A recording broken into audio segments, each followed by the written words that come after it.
Welcome, here I've got Honor 9X Pro and I'm gonna show you how to change photo resolution in the camera app at this device.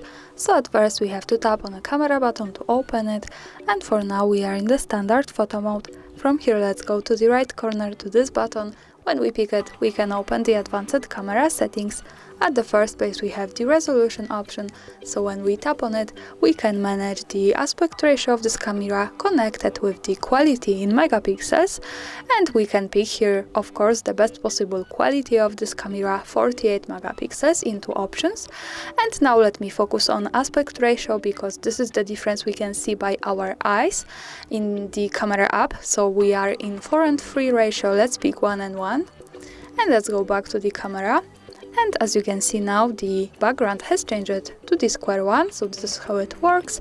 Another tap to the right corner to the resolution, and we can pick also the full screen ratio. So in the camera preview we can see how it looks like.